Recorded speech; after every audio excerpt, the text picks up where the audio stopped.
Le prophète sallallahu alayhi wa sallam n'a jamais frappé ses femmes.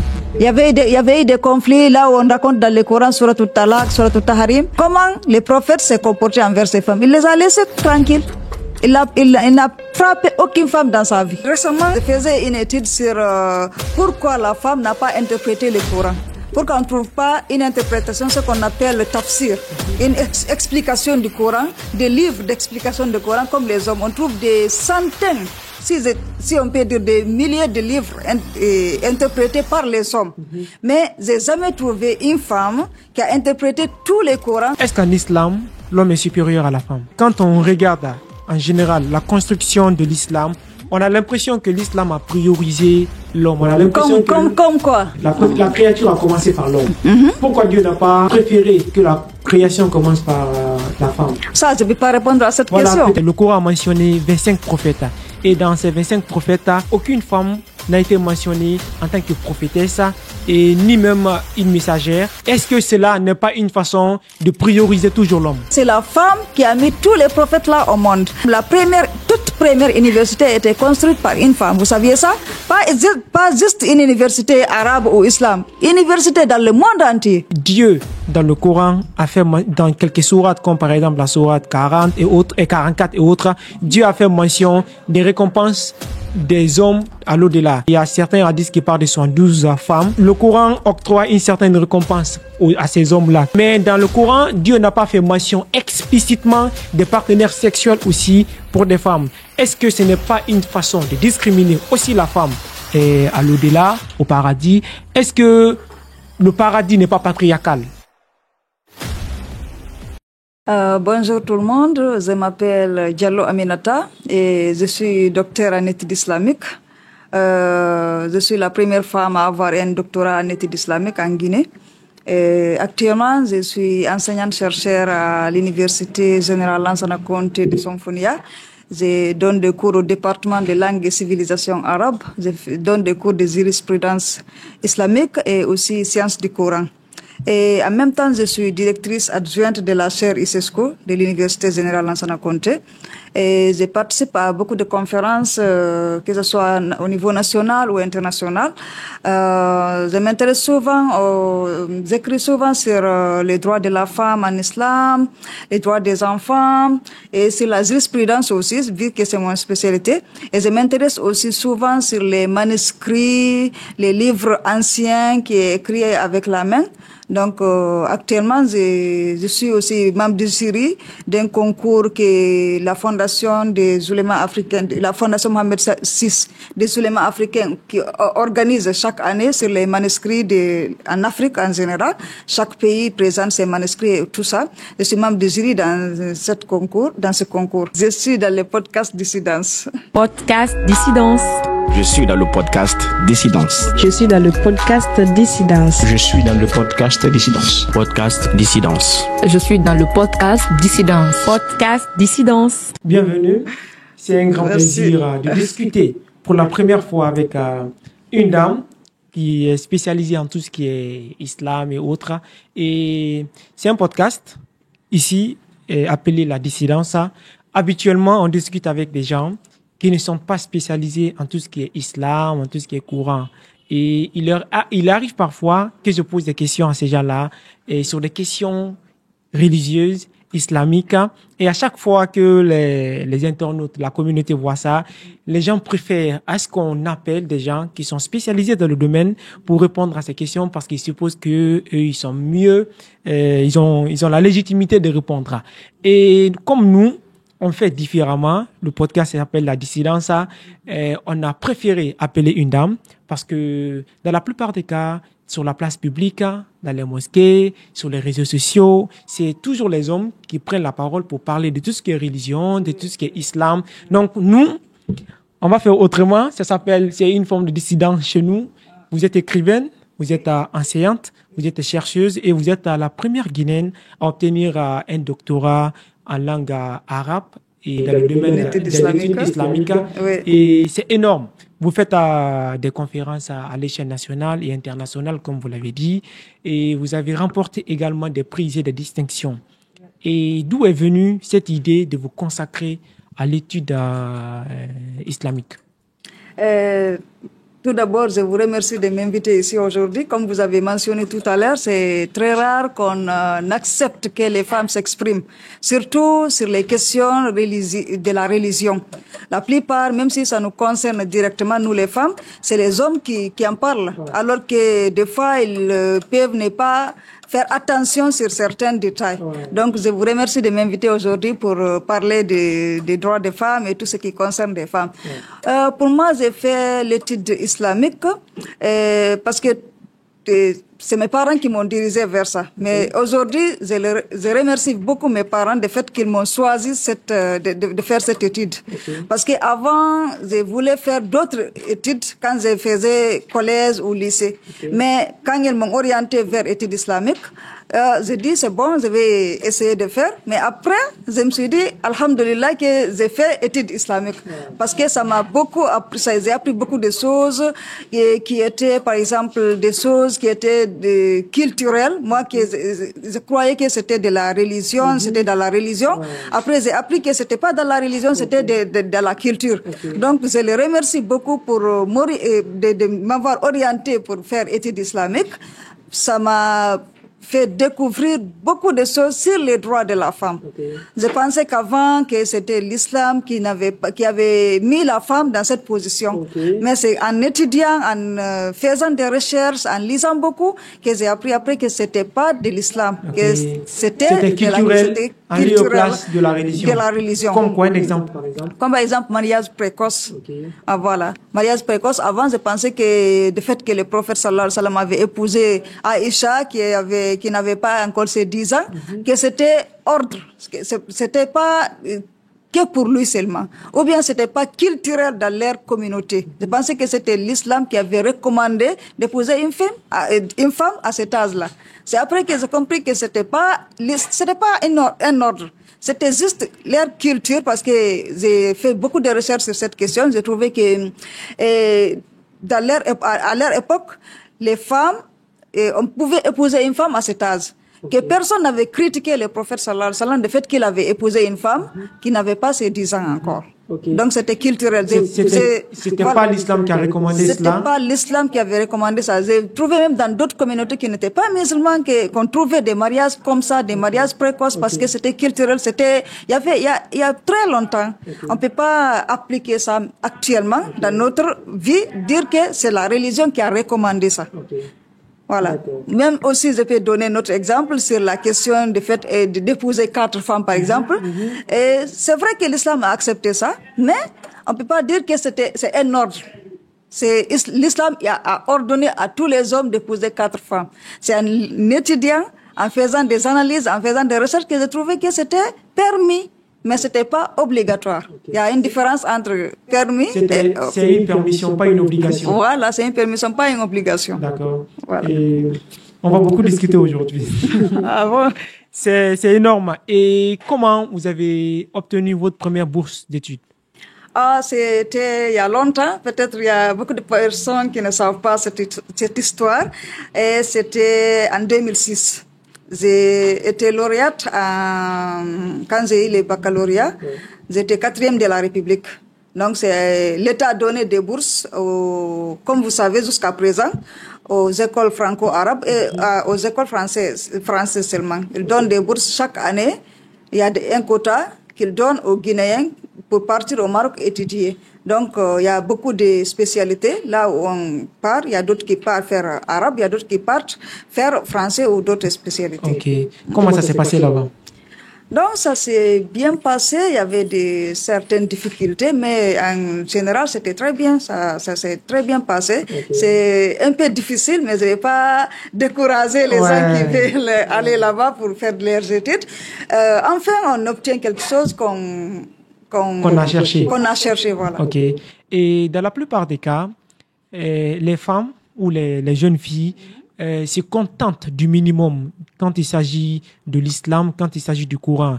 Elles sont superficielles, d'autres apprennent uniquement à savoir prier, et se limitent à ça. Elles se contentent en fait du minimum. Et c'est la majorité écrasante déjà. Il y a une majorité qui s'en fout même de tout ce qui est islam. Quand elles savent prier, déjà c'est bon. Qu'est-ce que vous pensez de cette réalité-là? Ça, c'est vrai ce que vous avez dit. Et on peut dire que peut-être qui est la cause de ça. Parce qu'on constate chaque fois, même moi je suis enseignante à l'université, je vois que le nombre de filles est peu par rapport au nombre de garçons. Et avec tout ça, même si la fille, si je pose une question par exemple à mes étudiants, si la fille connaît, elle a honte de répondre. Elle est timide, elle ne veut pas être je ne sais pas quoi. La plupart c'est comme ça. Les complexes. Voilà, la fille, même si elle connaît, elle ne veut pas être devant. Elle veut pas commettre une erreur, si on veut dire. Récemment, je m'excuse de parler de ça, mais je faisais une étude sur pourquoi la femme n'a pas interprété le Coran. Pourquoi on ne trouve pas une interprétation, ce qu'on appelle le tafsir, une explication du Coran, des livres d'explication du Coran comme les hommes. On trouve des centaines, si on peut dire des milliers de livres interprétés par les hommes. Mais j'ai jamais trouvé une femme qui a interprété tous les Corans sauf récent, ce qui est récent. Donc, je cherchais à savoir pourquoi.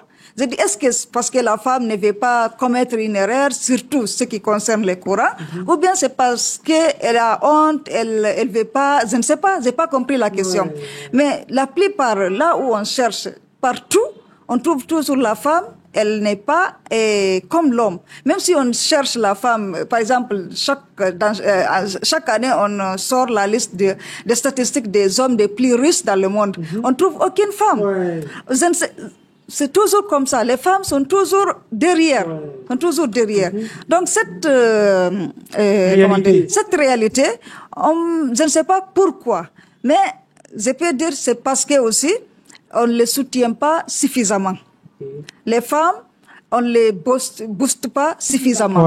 Si par exemple, moi par exemple, je parle de moi, c'est un homme qui m'a boosté, qui m'a aidé, qui m'a poussé jusqu'à ce que j'ai fait mon doctorat. Par exemple, si j'avais eu une bourse. C'est qui déjà? C'est mes parents. J'ai eu une bourse. La bourse n'était pas suffisante. Elle était pour juste la licence, 3 ans de licence. Mais après ça, je pouvais rentrer au pays, je pouvais être comme les autres. Mais si j'avais pas, par exemple, mon père, j'avais pas mon frère, j'ai eu la bourse là, j'allais pas profiter comme maintenant, comme actuellement. Je dis, si les hommes aidaient les femmes, elle allait être devant aussi. Il y a ça. Il y a aussi un autre problème. Nous, entre femmes, on s'entraide pas. Ça, je vais le dire. Les femmes, entre elles-mêmes. Par exemple, si c'est vous les hommes, quelqu'un voit une opportunité ici, il peut appeler son ami, on appelle ça la solidarité masculine. La solidarité masculine. Ça, il n'y a pas ça, c'est entre femmes. C'est très rare. Malheureusement, c'est très rare. Si tu vois une femme ici, elle est ici aujourd'hui, elle veut rester toute seule là-bas. Même s'il y a une opportunité, c'est très rare que tu vois qu'elle appelle sa collègue, elle préfère appeler un ami, un garçon, un homme, que d'appeler sa collègue femme. Donc, il y a ce problème aussi. Il y a les deux problèmes là que moi j'ai trouvé et qui empêchent les femmes à être devant. Si les femmes s'entraident entre elles, ou bien si les hommes même, que ce soit mari, que ce soit père, que ce soit frère, que ce soit collègue, si on aide les femmes, la femme, elle est, je dis pas ça parce que je suis femme, elle est hyper intelligente. Elle peut faire beaucoup de choses en même temps. Mais c'est si on l'aide. C'est si on les pousse à les faire. Est-ce que quelque part, vous ne trouvez pas que notre culture, la société favorise à ce que la femme soit devant et que les hommes soient toujours, à ce que la femme soit derrière et que les hommes soient toujours devant? Ça, c'est partout dans le monde. On ne dit pas que c'est les blancs, que la femme, elle est libre maintenant, elle peut faire ce qu'elle veut. Non. Ça, c'est des paroles seulement. Parce que si on regarde bien, on trouve que les femmes sont toujours derrière, même en Occident. Si la femme se présente comme candidate, personne ne va voter pour elle. C'est très rare qu'on vote pour elle. Même c'est les femmes même qui ne veulent pas voter pour une femme. Parce qu'elle suppose que la femme en question n'est pas capable. Mais comment elle peut être capable si on ne lui donne pas la chance d'être capable? Donc c'est nous qu'on doit aider les femmes pour être devant. C'est pas notre culture seulement. Ça, c'est partout dans le monde. partout dans le monde. On a vu beaucoup de cas là où la femme se présente pour être candidate, pour être présidente, pour être telle et telle et telle, mais on ne les soutient pas suffisamment pour le faire. Alors que j'ai dit tout à l'heure que la femme, elle est hyper intelligente. Elle peut faire, parce qu'elle veut toujours... elles veulent toujours montrer qu'elle est capable de ça. Si c'est un homme, peut-être il va négliger, il va dire, ah, moi, tout le monde sait déjà que je sais. Mais si c'est une femme, il y a le doute. Il y a le doute, il faut que tu dis, ah, il faut que je fais bien ça pour qu'il me respecte, pour qu'il me fasse telle et telle chose. Donc, elle fait tout son possible pour réaliser ce qu'on lui confie. Carrément. Vous êtes féministe? Et si on peut dire, qu'est-ce que vous entendez d'être féministe? Vous luttez pour la réclamation des droits des femmes. Oui. Donc, en ce sens, vous réclamez féministe. Oui. Et il y a beaucoup de femmes, beaucoup de jeunes filles qui se consacrent actuellement à l'étude de l'islam. Et comment des jeunes comme elles peuvent avoir, en termes d'opportunités financières, comment elles peuvent s'épanouir financièrement quand elles apprennent l'islam? Ça, là, je donne aux femmes, je dis aux femmes, si elles veulent vraiment apprendre l'islam, maintenant c'est très facile. C'est pas comme avant. C'est très facile. Avec ton téléphone, tu peux apprendre l'islam. Il y a tout là-bas, dans toutes les langues aussi. Si tu comprends pas l'arabe, il y a le français, il y a l'anglais, il y a le pulaar, il y a soussou, il y a tout. Il y a tout, tu peux apprendre l'islam. Si tu es étudiant ou bien tu as déjà la base, tu peux apprendre plus vite. C'est pas comme avant. Avant, il fallait se déplacer, il fallait aller très loin pour apprendre la religion. Mais maintenant, tu es avec ton téléphone, tu es avec ton ordinateur, tu es avec ta télé à la maison. Si tu veux vraiment apprendre l'islam, c'est facile. C'est facile. Tu n'as pas besoin de beaucoup de financement parce que tu as les prix de l'internet, tu te connectes sur les réseaux sociaux, tu es sur TikTok, tu es sur Facebook, tu es sur tout ça là. Il y a beaucoup de livres, il y a beaucoup de personnes qui donnent qui donnent des cours en islam sur l'internet gratuitement. Tu n'as pas besoin de payer. Donc tu n'as pas besoin de beaucoup d'argent. Il faut juste planifier. Il faut juste avoir le courage ou il faut juste avoir la motivation. La motivation. Tu veux faire la chose. Si tu veux faire la chose, voilà. Tout est facile. Il y a l'internet, il y a les réseaux sociaux. Voilà. Et pour ces jeunes filles-là qui vont accepter d'apprendre, comment elles peuvent gagner de l'argent en étant dans ça? Parce que la réalité est que dans la famille, quand tu apprends le français, par exemple, on suppose que toi, tu auras de la facilité de la vie, tu vas gagner un travail qui va te permettre de vivre bien, tu peux faire bien ta vie, tu peux gagner beaucoup d'argent. Mais quand c'est franco-arabe, par exemple, les gens sont dans une sorte de crainte parce qu'on dit que quand tu apprends ça, est-ce que tu auras assez d'opportunités? Maintenant, justement, pour ces jeunes filles-là qui apprennent ça, comment elles peuvent gagner de l'argent plus tard dedans? Ça, c'est une question merci beaucoup de poser cette question parce qu'il y a beaucoup de personnes qui croient à ça, alors que la réalité, c'est pas ça du tout. Si on constate les gens qui ont appris, qui ont fait les franco-arabes, ils ont plus d'opportunités en Guinée que les gens qui ont fait français. Ah bon? Ouais. Moi, mes collègues à l'université, ils me disent toujours, ah, toi, tu es chanceuse.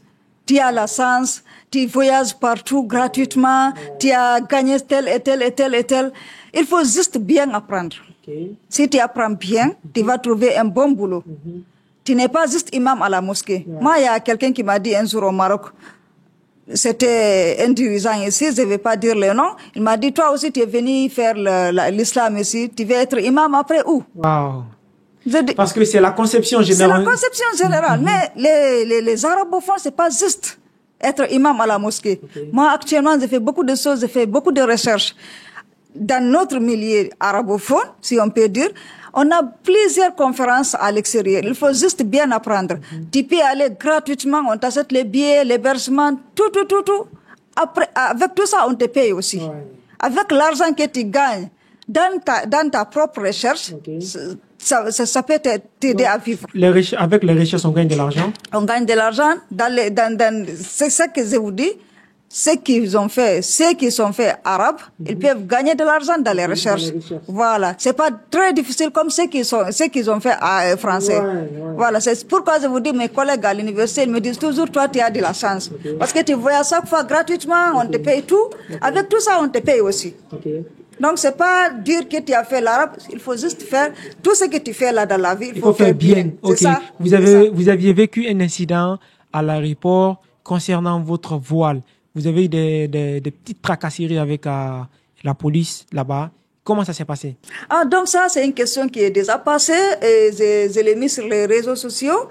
Et je ne vais pas trop revenir dans ça parce que j'ai voyagé après ça plusieurs fois. On ne m'a pas fait la même chose. Ok, c'était quoi? Parce que plusieurs autres personnes peuvent en être victimes. Voilà, c'était d'enlever mon voile pour prendre la photo. J'ai dit non, il n'y a pas ça.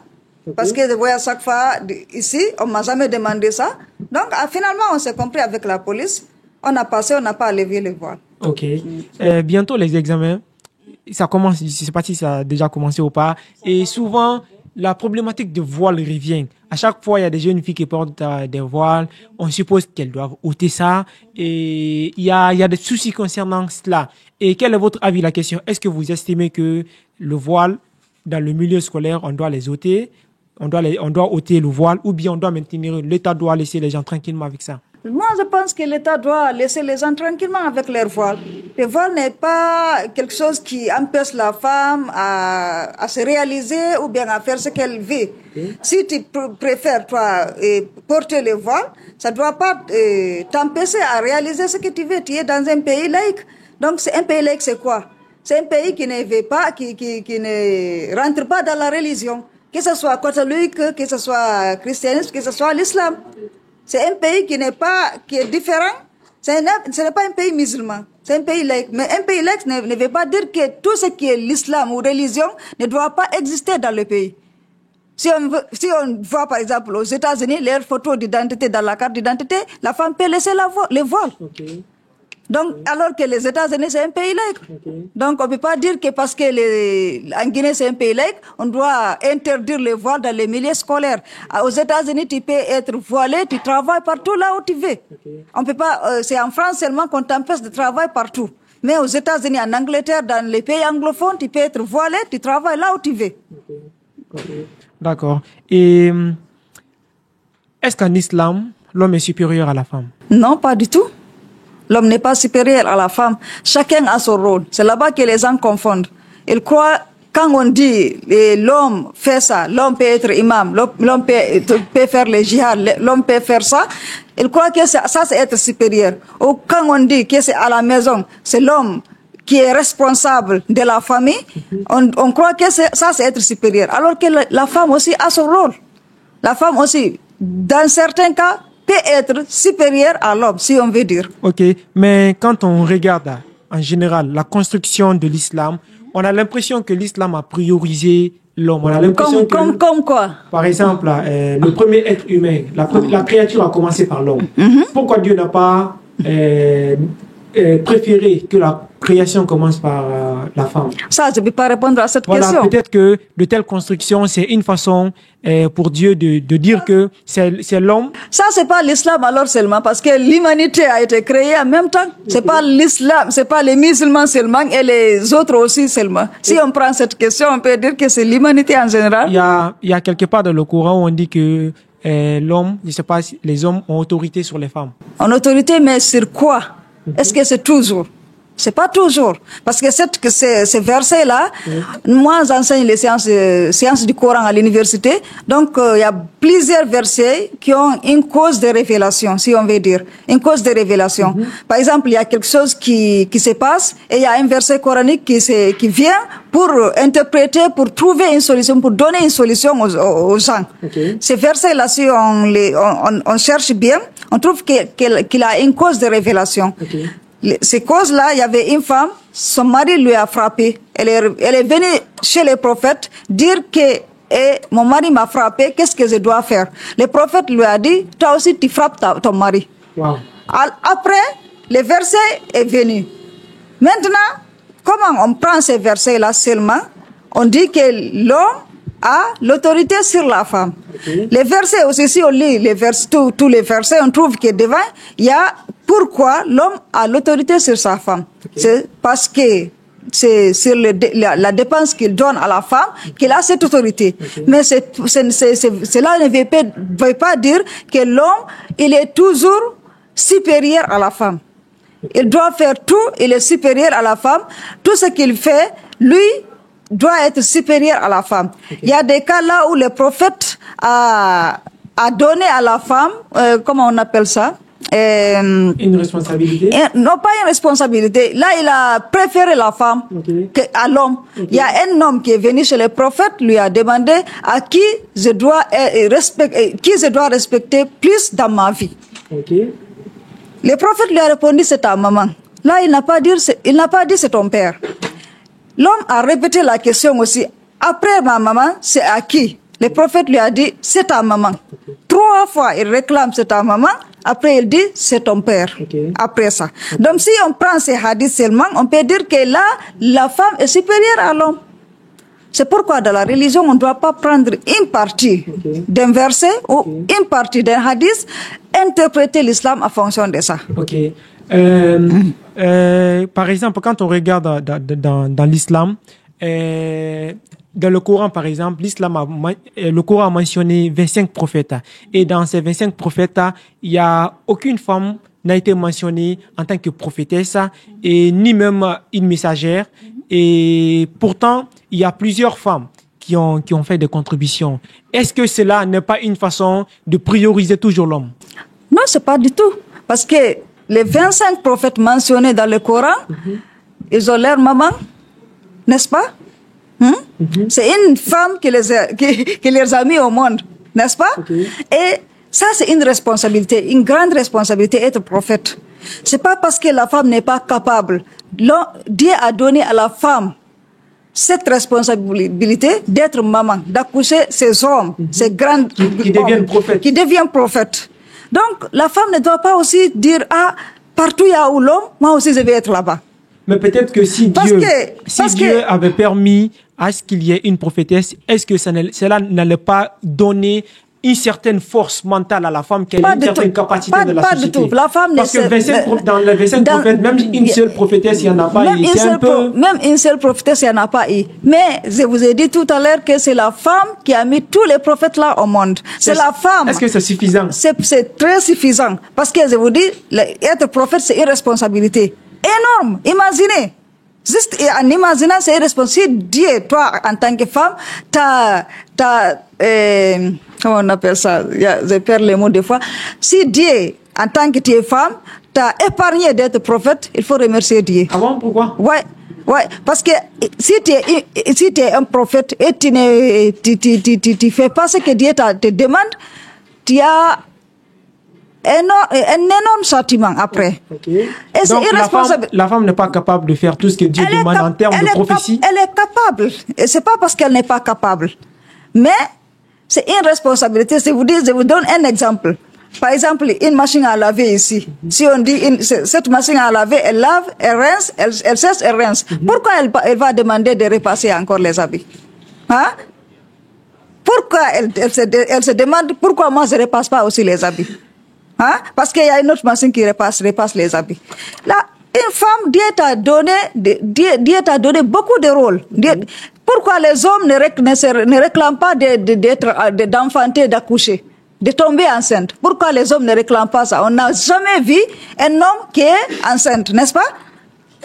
Pourquoi les hommes ne demandent jamais, pourquoi nous est-ce qu'on n'est pas capable de tomber enceinte? De donner naissance. Mais ça, c'est une collaboration. C'est une collaboration, mais c'est la femme qui porte l'enfant. Pourquoi alors l'homme, c'est pas l'homme qui porte l'enfant, même si c'est une collaboration. Je reviens encore là-dessus. Dans 25 prophètes, par exemple, dans une salle de classe, si on rentre dans une salle de classe où il n'y a que des hommes, quelque part, on se dit, est-ce que les filles ne sont pas capables aussi de faire ce que les hommes là sont en train de faire ici? Donc, si dans les 25 prophètes, il n'y a pas eu une seule prophétesse, est-ce que quelque part, ça ne renvoie pas l'idée que les femmes n'ont pas la capacité chacun a son rôle. On ne peut pas prendre le rôle de l'autre. L'homme ne peut pas prendre le rôle de la femme ne peut pas prendre le rôle de l'homme. Dieu a donné à chacun un rôle. Dieu a donné à la femme de porter le prophète dans son ventre pendant 9 mois ou plus. Donc, pourquoi les hommes ne se disent pas, ne se demandent pas pourquoi nous on ne peut pas porter l'enfant? C'est toujours les femmes qu'on pousse à se demander, ces questions, ces genres de questions. Dieu t'a donné des rôles, beaucoup de rôles. D'allaiter ton enfant, d'éduquer ton enfant, de le faire grandir, de faire beaucoup de choses dans la vie. On a donné pourquoi la femme ne se demande jamais pourquoi c'est l'homme qui donne les dépenses, la dépense. Pourquoi on se demande pas on se pose pas cette question? Mais il y a des foyers où il y a le 50-50, l'homme donne, la mais femme aussi. Mais c'est pas la religion. Moi, je parle ici de la religion. La religion n'ordonne pas à la femme de donner 50-50. Si elle donne 50-50, c'est son... c'est interdit que la femme donne la... Je dis pas c'est interdit, je dis c'est permis. Il y a une différence entre permis et interdit ou bien accepté. Donc, la femme peut donner, mais c'est pas un ordre, c'est pas obligatoire. Alors que sur l'homme, c'est obligatoire de donner. C'est obligatoire, il est obligé, même si la femme est plus riche que lui, il est obligé de donner. Pourquoi on ne se demande pas ce genre de questions? On se focalise seulement là où on privilège l'homme, là où on donne l'homme certaines choses. Donc il y a beaucoup de choses aussi que l'islam ou bien Dieu a donné à la femme qu'on n'a pas donné à l'homme. Ok, de par le passé par exemple, quand dans l'histoire des prophètes, quels sont les grands rôles, les grandes contributions que les femmes ont eu à faire pendant ces moments-là? Beaucoup de choses. Par exemple, si on prend le prophète Mohammed sallallahu alayhi wa sallam, sa première femme, elle a fait un grand rôle pour que l'islam soit propulsé dans le monde. Soit propulsé dans le monde. Pas ça seulement. Elle a dépensé, elle était une femme très riche. Elle a dépensé tout son argent pour l'islam. Elle a aidé le prophète. C'est elle-même, quand le prophète a eu l'ange Gabriel la première fois, lui, il ne savait pas c'est quoi. C'est elle, avec sa motivation, avec ce qu'elle savait sur cette histoire de prophète, elle a pris le prophète à ramener c'est son oncle, parce que son oncle connaissait beaucoup sur les religions, sur les anciennes religions, pour savoir, pour que le prophète sait qu'est-ce qui lui est arrivé, Il savait pas, lui il savait pas. Donc dès le début, elle a soutenu le prophète. C'est pourquoi le prophète parlait souvent d'elle, ce qu'elle a fait pour l'islam, ce qu'elle a fait même pour lui. Mais ce qu'elle a fait même pour lui. Parce que avec elle, depuis le début, elle a soutenu le prophète, elle a aidé le prophète. Après, quand l'islam est arrivé aussi, elle a soutenu l'islam, elle a dépensé tout son argent pour l'islam. À part elle, qui d'autre aussi? Il y a Aïcha, il y a plusieurs, il y a même toute première université était construite par une femme. Vous saviez ça? Pas juste une université arabe ou islam, université dans le monde entier. Une université, c'était Jami al-Qarawiyyin de Fès. L'université Al-Qarawiyyin de Fès était construite par une femme. On ne peut pas dire que les femmes, c'est elle qui a eu cette idée, c'est elle qui a commencé cette idée. Même si aujourd'hui on a des centaines d'universités, c'est venu toute première université est venue par une femme. Donc les femmes ont beaucoup fait pour l'islam, mais malheureusement on ne connaît pas l'histoire des femmes, la biographie des femmes. Je dis ça souvent, on ne trouve pas beaucoup ce que les femmes ont fait pour l'islam ou pour la science ou pour autre. Même si par exemple, je prends un exemple, c'est Albert Einstein, le physicien là. C'est sa femme qui l'a aidé. Ah bon? Oui, il avait une femme avec lui qui avait fait ses recherches, qui avait aidé dans ses recherches, mais c'est Albert Einstein après qu'on a vu. Personne ne connaît pas sa femme. C'est rare qu'on en parle. Donc, souvent, on casse. Ce que vous avez posé, la première question que vous avez posée, pourquoi les femmes sont souvent derrière. Même si la femme, elle fait quelque chose, elle préfère donner à son mari ou à son père ou à son enfant. Elle préfère être derrière. Ok. Ce sont les combattantes de l'ombre. C'est ça. Ok. Et quand on se penche sur le côté récompense à l'au-delà, Dieu, dans le Coran, a fait, dans quelques sourates, comme par exemple la sourate 40 et autres, et 44 et autres, Dieu a fait mention des récompenses des hommes à l'au-delà. Dieu a fait, par exemple, dans le Coran, il est mention que les hommes, croyants auront droit à des jolies filles, très belles, à l'au-delà là-bas, Et il y a certains hadiths qui parlent de 72 femmes à l'au-delà là-bas. Et le Coran octroie une certaine récompense à ces hommes-là, qui croyants là.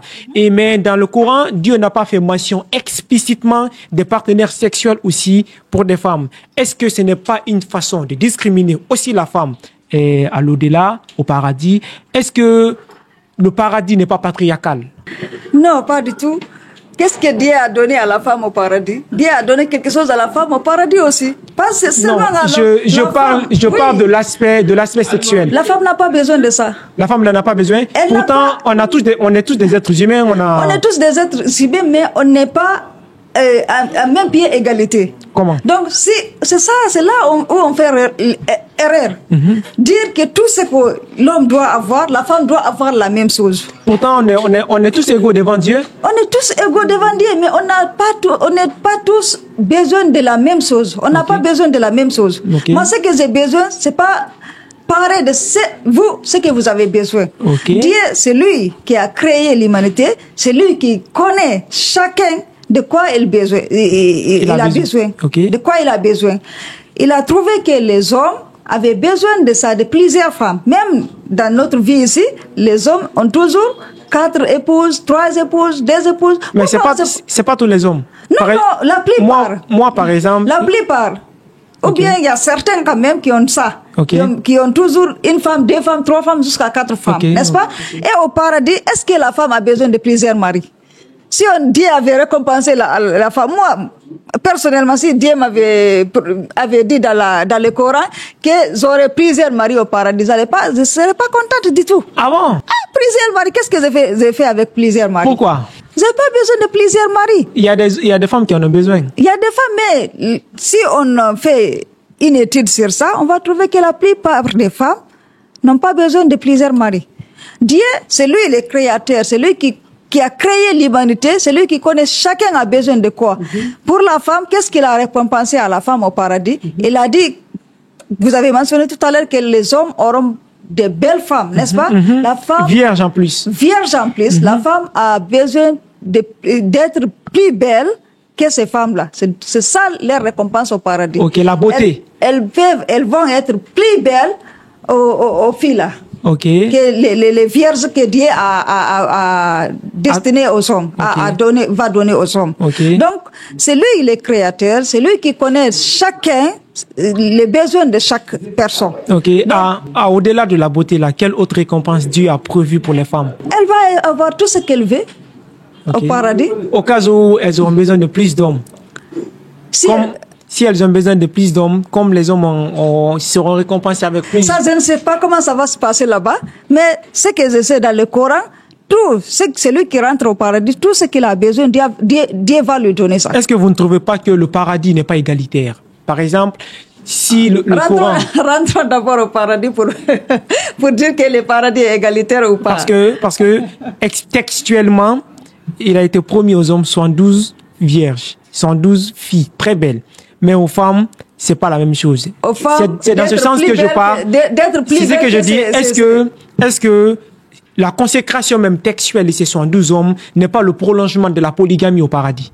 Non, pourquoi polygamie au paradis? Si par exemple, moi ce que je sais dans le Coran, tout ce que tu as besoin au paradis là, tu vas avoir ça. Donc si la femme a besoin d'être plus belle, elle va être plus belle. De rester toujours jeune, elle va rester toujours jeune, elle va pas vieillir. Donc d'avoir de l'argent, d'avoir des palais, d'avoir tout ce qu'elle veut, elle va avoir ça. L'homme aussi, donc si l'homme, lui c'est les femmes qui l'intéressent, il va avoir des femmes aussi. Ok.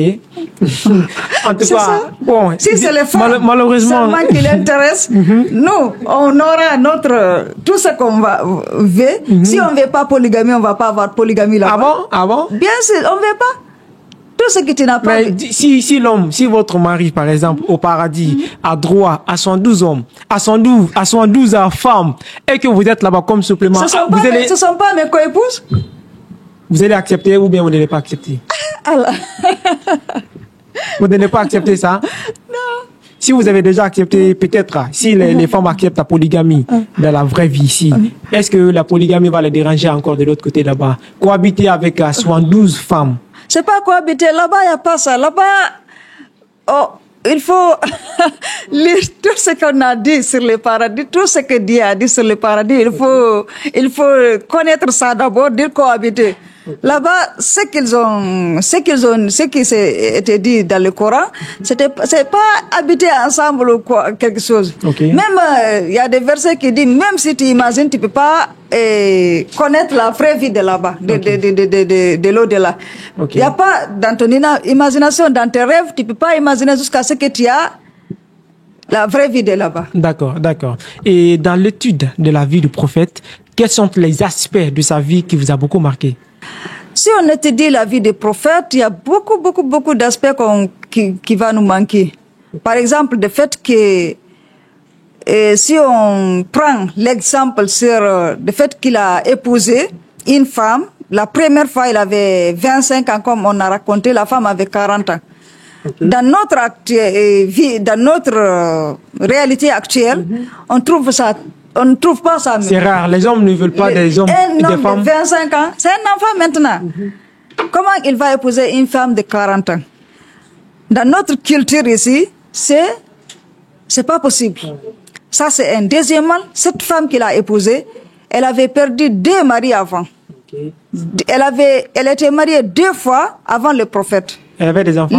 Elle avait des enfants. C'était une mère célibataire? C'était une mère célibataire. Okay. Elle avait des enfants. Donc, dans notre vie actuelle, moi, quand je lis la biographie du prophète, c'est pas juste connaître sa biographie. Okay. C'est d'essayer d'appliquer cette vie dans notre vie actuelle. Okay. Quand je lis la biographie de tous les prophètes d'ailleurs, c'est comme ça qu'ils essayent de faire chaque fois, de comment appliquer cette vie dans notre vie actuelle. C'est pas parce que je suis une femme que j'accepte que l'homme, un homme moins âgé que la femme, épouse une femme plus âgée.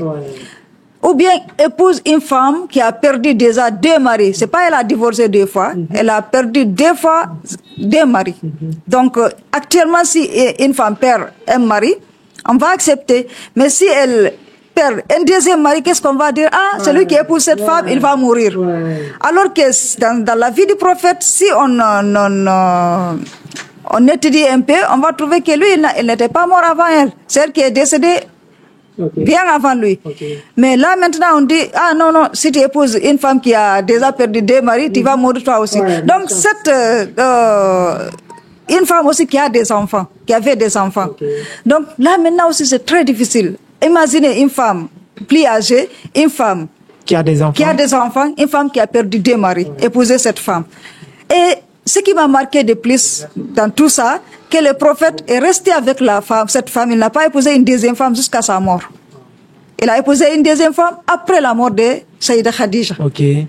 Il était monogame avec la femme. Il était monogame avec la femme. Et il parlait de cette dame, de cette femme, toute sa vie. Okay. Même il y a une de ces femmes qui avait dit, j'étais pas jalouse d'une épouse du prophète, comme j'étais jalouse de l'épouse qui est décédée. Okay. Parce qu'il parlait souvent d'elle. Il parlait souvent de ce qu'elle faisait. Il n'a pas oublié, malgré qu'il a eu une vierge, il a eu beaucoup d'autres femmes, mais il n'a pas oublié cette première. Okay. C'est ce qu'elle a fait pour lui. Ouais. Il n'a pas oublié ça. Il a été marqué par la dame. Il a été marqué par la dame. Okay. La dame l'a soutenu, il n'a pas oublié ça. Il l'a épousé, il était pauvre, elle était riche. Elle l'a soutenu, elle a tout fait pour lui. Et avant qu'il soit prophète et après qu'il était prophète. Okay. Donc, si ça, c'est une partie. Il y a une autre partie. Là, maintenant, on dit souvent les femmes n'étudient pas bien, les femmes n'étudient pas beaucoup la religion. Mais avec les femmes du prophète, si on prend un exemple sur sa femme Aïcha, elle était l'une des plus personnes qui ont appris l'islam, qui ont enseigné aussi, qui ont partagé l'islam aussi. Okay. Donc, malgré que c'est sa femme, si c'était actuel, il y a beaucoup de hommes qui disent la femme doit rester à la maison, elle ne doit pas étudier, elle ne doit pas faire ci, c'est ça. Si on constate dans sa vie là, cette femme-là, elle est là. Aïcha, elle est restée avec le prophète peut-être 10 ans ou un peu plus. Okay. 10 ans. Mais avec ces 10 ans-là, elle a tout appris. Elle a appris la religion. Même il y a un hadith qui dit, prenez la moitié de votre religion avec Aïcha. Parce qu'elle connaissait tout. Elle a enseigné plusieurs compagnons du prophète. Donc ça aussi, on peut prendre un exemple. On peut dire que malgré qu'ils étaient mariés petites, parce que c'était dans leur culture, ça n'a pas empêché la femme à apprendre la religion plus que les autres. Ça l'a pas empêché d'être aussi une enseignante de plusieurs hommes plus âgés qu'elle. Donc il y a ça aussi. Il y a la partie là où le prophète était un orphelin. Là aussi, on peut tirer beaucoup de leçons. Il était orphelin de père et de mère. Malgré ça, il a réussi dans sa vie. Parce que quoi? Parce qu'il a eu des soutiens de ses oncles et des femmes. Pas seulement des hommes. C'est une femme qui l'a soutenu après sa femme. D'accord. Sa vie est presque un exemple pour nous autres musulmans. Je sais que les gens ne seront pas d'accord quand je dis nous autres musulmans, mais c'est pas grave. En tout cas, dire ici qu'épouser une femme qui a perdu 2 fois son mari, tu vas mourir, ça c'est dans la culture, c'est pas dans la religion. C'est une réflexion qui est beaucoup répandue. Voilà. Quand tu es une mère célibataire, la plupart des hommes ne veulent pas de toi. Alors qu'ils disent être musulmans. Si tu es musulman, tu peux imiter le prophète sallallahu alayhi wa sallam. Même si c'est pas obligatoire, mais c'est dans la sunna d'imiter le prophète sallallahu alayhi wa sallam. Et on va parler un peu, les gens appellent ça l'impérialisme religieux. En quoi c'était nécessaire pour l'islam à l'époque de s'imposer à travers les armes? Cette question aussi, merci de le soulever parce que c'était pas du tout comme ça. Le mot islam même, c'est la paix. Si on dit islam, c'est du racine du mot salam. Salam, c'est la paix. L'islam n'était pas toujours imposé avec les armes. C'est vrai qu'il y a une partie de l'islam qui a utilisé les armes. La violence. Mais la plupart des pays que l'islam a conquis, est rentré ou bien je ne sais pas comment dire les mots. Par exemple, Indonésie, Malaisie, tout ça, c'était pas avec les armes, alors que c'était des grandes nations. C'était pas avec les armes du tout. Mais si on prend Espagne, Andalos, là, c'était avec les armes. Donc, c'était pas toujours ça. Pourquoi? Pourquoi c'était nécessaire pourquoi c'était pas mieux d'aller doucement parler avec les gens? L'islam, il y a une nouvelle religion, voici. On a fait ça. Oui, mais il y a des... L'islam a fait ça. Oui, il y a des moments, il y avait 2 voies. La voie pacifique et la voie violente. En quoi c'était nécessaire d'utiliser la voie violente du tout. Mais même dans les films, on renvoie l'image là. Ça, c'est juste dans les films que l'islam a utilisé les armes, les films, c'est pas ça l'islam. Si on voit l'histoire des prophètes, l'histoire des compagnons du prophète après, c'était pas toujours... Le prophète sallallahu alayhi wa sallam est resté à la Mecque, là où il y avait les mécréants, plus de 10 ans, sans utiliser les armes. Alors que c'était chez lui. C'était chez lui. Il a préféré quoi? Il a préféré quitter la Mecque pour aller à Médine. Pourquoi? Parce qu'il voulait la paix. Il voulait pas utiliser les armes. C'est pourquoi je demande en quoi c'était important, dans certaines circonstances, c'était nécessaire, ou je peux dire comme ça, c'était nécessaire dans certaines circonstances d'utiliser la violence ou bien les armes. Mais c'était pas, à l'époque là, c'était pas l'islam seulement qui utilisait les armes. Oui, c'était une question politique. Une question politique. Même les autres États utilisaient les armes. Si par exemple un État vient te chercher avec les armes, qu'est-ce que toi tu vas dire, tu vas faire? Tu vas te défendre avec les armes ou bien tu vas dire, ah non, moi je vais appeler l'islam, je vais faire appel à la paix. Non, l'islam est politique. C'est pourquoi? Pas politique, non. Je dis pas que l'islam est politique, est purement politique. Mais si toi tu travailles avec un État politique, tu dois être aussi un État politique pour pouvoir travailler ensemble. L'islam, elle était là. L'islam a fait la dawa, ce qu'on appelle... Jihad. Non, pas jihad, appel avec la paix, mais il y avait, comme vous avez mentionné, des circonstances là où il fallait utiliser les armes, parce qu'il était avec des États qui utilisaient des armes. Ok, l'islam, c'était une légitime défense à l'époque ou bien c'est pas ce que vous voulez dire? Il y avait certains, beaucoup de cas, c'était une légitime défense. Même les guerres que le prophète avait participé, c'était une sorte de légitime défense. Si on prend par exemple l'exemple sur la première guerre, toute première guerre que le prophète a participé, c'était ça. Parce que lui, il avait quitté la Mecque, il est venu s'installer à Médine. Il voulait maintenant récupérer ce qu'il avait laissé à la Mecque. C'est là-bas que les mécréants l'ont attaqué, c'était une légitime défense. Ok. Et quelle valeur l'islam accorde à la dot? J'ai pas compris bien la question. C'est comment l'islam a consacré la dot. Comment ça se passe? Est-ce que c'est important qu'on donne la dot à chaque fois ou bien... Non, c'est obligatoire, c'est pas une question importante ou pas. C'est obligatoire que si tu veux épouser une femme, tu donnes une dot. Pourquoi? Parce que la femme, tu dépenses la femme, même après le mariage, tu lui donnes tout ce qu'elle a besoin. Okay. Donc, dès le début, il faut donner une dot pour peut-être s'engager à donner après, okay. À dépenser la femme après. Est-ce que la dot, ce n'est pas une forme de prix qu'on fixe à la valeur de la femme? Non, pas du tout. C'est pas un prix, c'est pas ça. Un prix qu'on fixe à la valeur de la femme. Non, tu achètes pas là, tu achètes pas la femme. Si c'était ça, si tu as une esclave, là tu l'achètes une fois ou bien. Tu n'es pas obligé après de lui donner tout ce qu'elle avait besoin. Mais la femme, non. C'est pas acheter une femme la dot. Il y a certains penseurs qui supposent que la dot, c'est un instrument d'échange. C'est une façon d'acheter la femme parce que, de façon, il aurait été mieux quand on veut une fille, de faire des formalités, mais qui transcendent tout ce qui concerne la valeur monétaire, tout ce qui concerne le prix, tout ce qui concerne la valeur marchande. Si moi je veux épouser aujourd'hui une fille et qu'on dise par exemple que je peux l'avoir en écartant toute possibilité de donner quoi que ce soit, peut-être que la valeur de la femme serait encore plus mieux. Mais quand on fixe un prix, on dit on fixe pas un prix de dot. Il y a beaucoup de pays.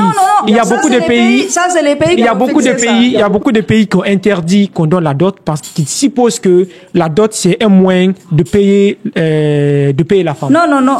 Parce que moi, ce que je comprends, la manière dont je comprends la dot là, c'est pas parce que tu achètes la femme, tu donnes ça à la femme au début. C'est parce que moi, ce que j'ai compris, selon mon avis, c'est parce que après, tu dois dépenser la femme. Donc, dès le début, tu t'engages à dépenser la femme après. Tu donnes un montant. Là, c'est pas fixé aussi. Tu donnes selon tes moyens. Le prophète a fait épouser certaines femmes avec une sourate. C'est pas que tu prends une sourate, tu donnes là. Tu t'engages en tant qu'homme, tu connais une sourate, tu vas faire apprendre cette femme cette sourate. Donc, si je veux d'une femme aujourd'hui, si je peux lire simplement une sourate comme dot. Si elle accepte. Donc, si elle n'accepte pas, ça ne peut pas passer. Non, pas du tout. Wow. Si elle accepte, tu peux lui apprendre une sourate. Okay. Tu peux lui enseigner une sourate. Ça peut être sa dot. Okay. Et quels sont les versets qui ont parlé de la dot, si vous en connaissez? Comment? Quels sont les versets qui ont consacré la dot dans le Coran? Il y a des versets qui ont parlé de dot. Okay. Il y a par exemple un verset que je me rappelle maintenant. Et je vous dis la circonstance, l'idée. Et à l'époque de Omar ibn al-Khattab, comme Omar c'était un dirigeant, c'était quelqu'un qui comprenait les choses, qui avait trouvé que les dots c'était très cher à son époque. Donc les femmes demandaient plus. Il a voulu limiter les dots. Il a voulu mettre un prix, comme vous avez dit tout à l'heure. Un barème. Dire que personne ne dépasse ça. Donc, toute personne qui veut épouser une femme doit pas dépasser ce montant. Okay.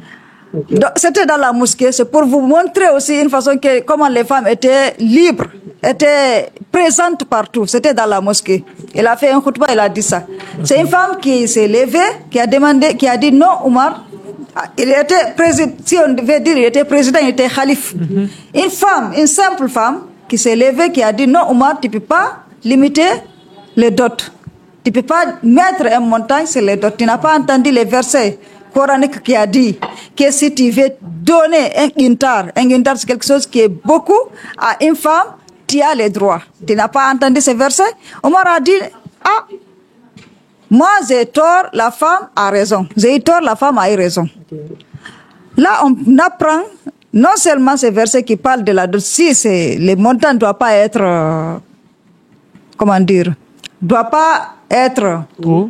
Non, pas trop, doit pas être limité. Parce que là, même si c'était trop, un hectare, tu peux pas dire qu'on ne peut pas aller jusque là-bas. Donc, là, on comprend comment les khalifes, un président, avait accepté la parole d'une femme, d'une simple femme, les rectifier devant le public. Il a accepté ça, il a dit devant tout le monde, Omar a eu tort, la femme a eu raison. Donc, si on apprend l'islam un peu, à l'époque du prophète, à l'époque de ses compagnons, on trouve que vraiment l'islam a donné beaucoup de valeur à la femme. D'accord. Beaucoup de valeur. Pourquoi les femmes ne dirigent pas la prière? Là aussi, c'est la même chose que je vous dis. Chacun a son rôle. Moi, je suis contente du fait que je ne dirige pas une prière. Ah bon? Ah, Pourquoi? l'imam, avant, au temps du prophète, sallallahu alayhi wa sallam, l'imam n'était pas seulement un dirigeant de prière. Il était un chef de guerre.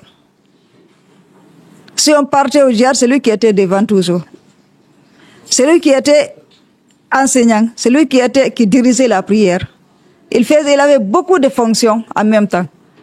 La femme, il y a certains qui disent que pourquoi la femme ne dirige pas la prière, parce que les femmes ont une période de menstrues chaque mois. Donc pendant cette période, elle ne prie pas, elle ne prie même pas.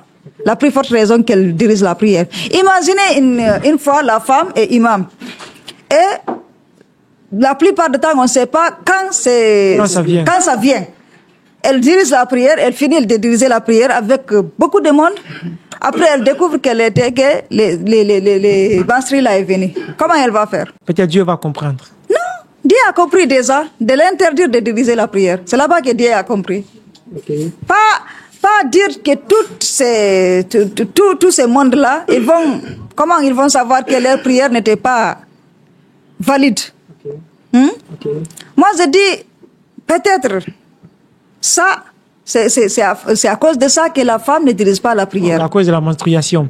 Mais ça peut être d'autres causes aussi. Okay. Ça peut être qu'elle peut tomber enceinte, elle peut être malade, un imam qui est malade chaque jour, un imam qui vomit en faisant la prière, un imam qui est enceinte, non. Ok, les conditions biologiques. Les conditions biologiques de la femme ne la permet pas d'être imam. Il ne faut pas qu'elle se dise toujours, il faut que là où il y a l'homme, il faut que je sois là-bas aussi. Dieu a donné un rôle, il a donné aux hommes un rôle aussi. Ok, mais est-ce que dans le Coran, il est interdit que les femmes dirigent la prière? C'est interdit dans les hadiths.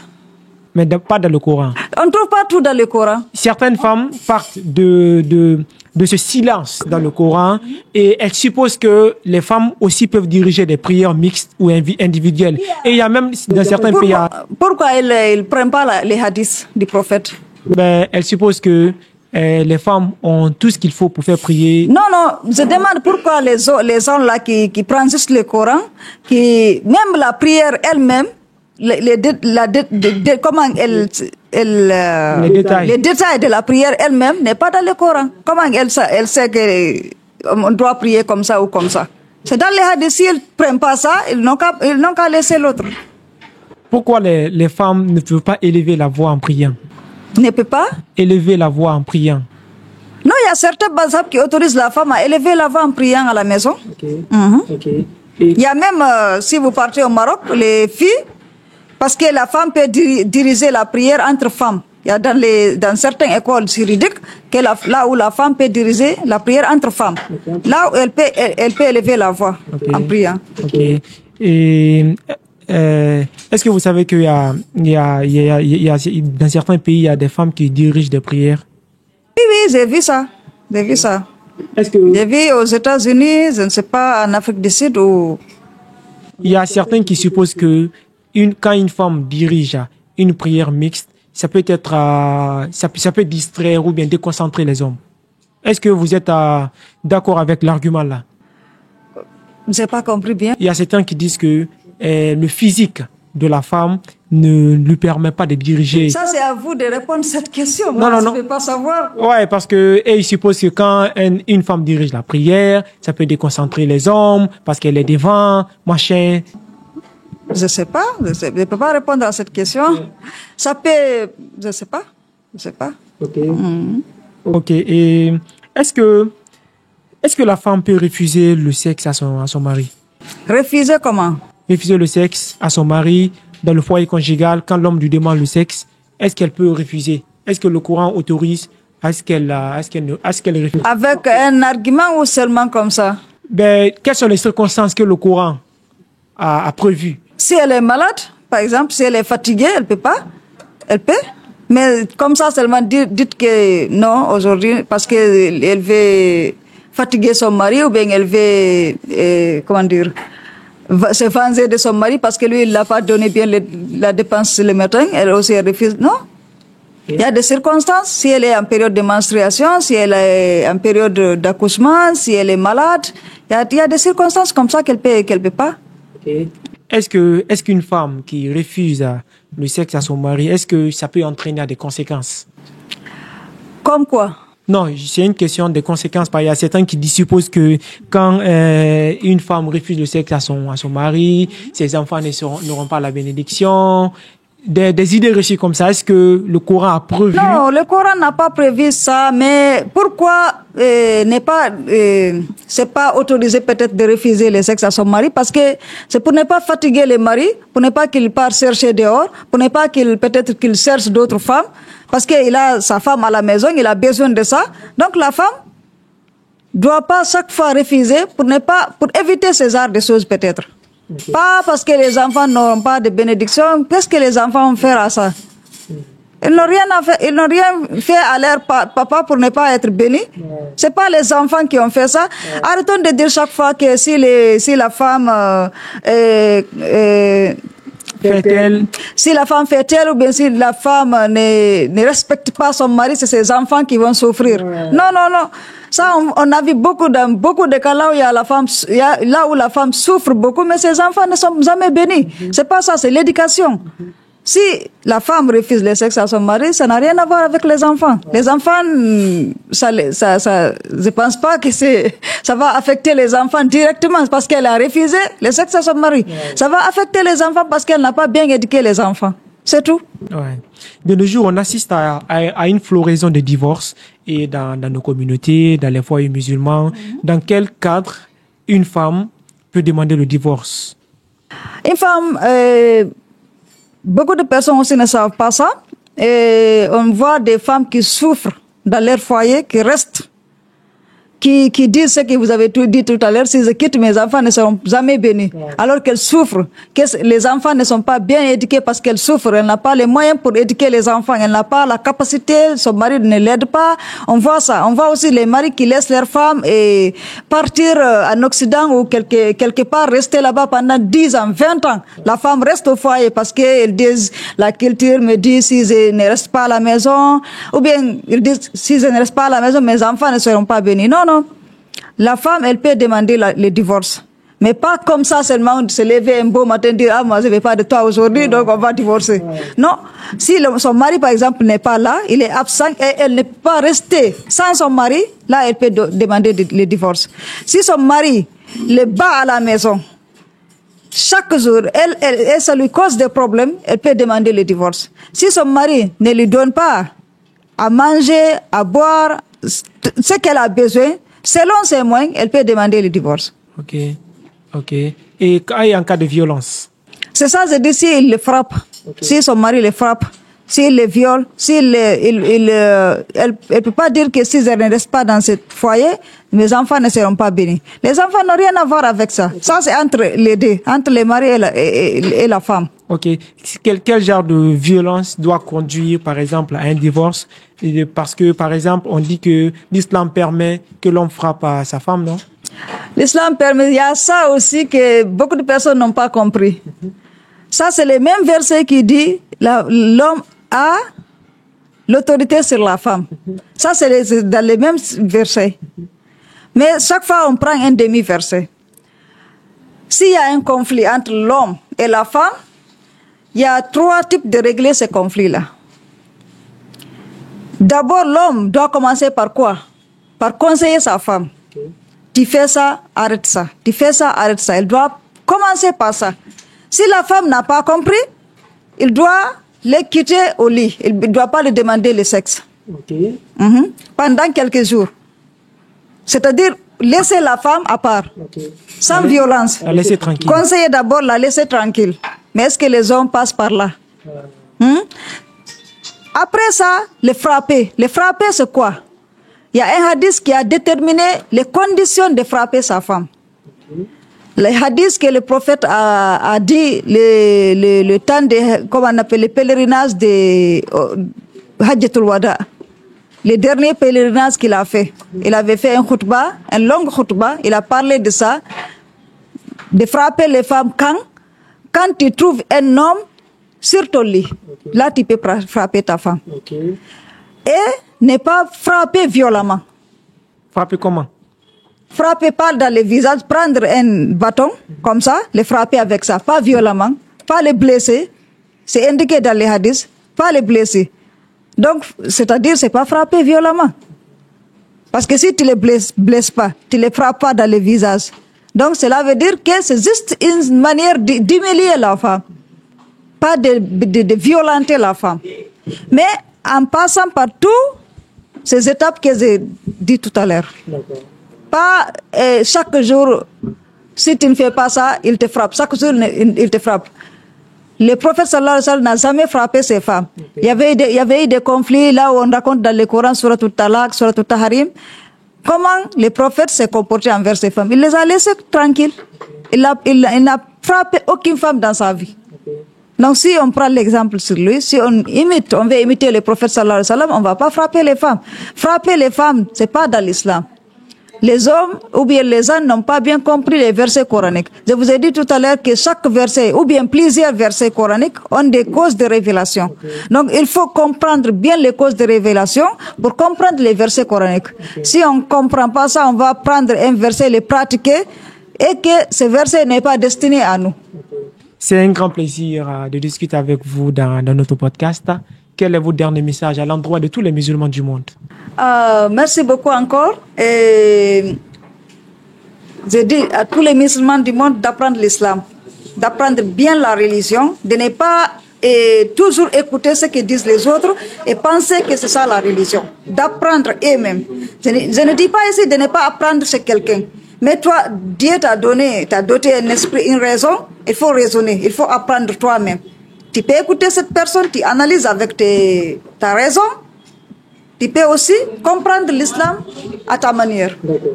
Merci beaucoup. C'était un grand plaisir. À la prochaine. Podcast Dissidence. Je suis dans le podcast Dissidence. Je suis dans le podcast Dissidence. Je suis dans le podcast Dissidence. Podcast Dissidence. Je suis dans le podcast Dissidence. Podcast Dissidence.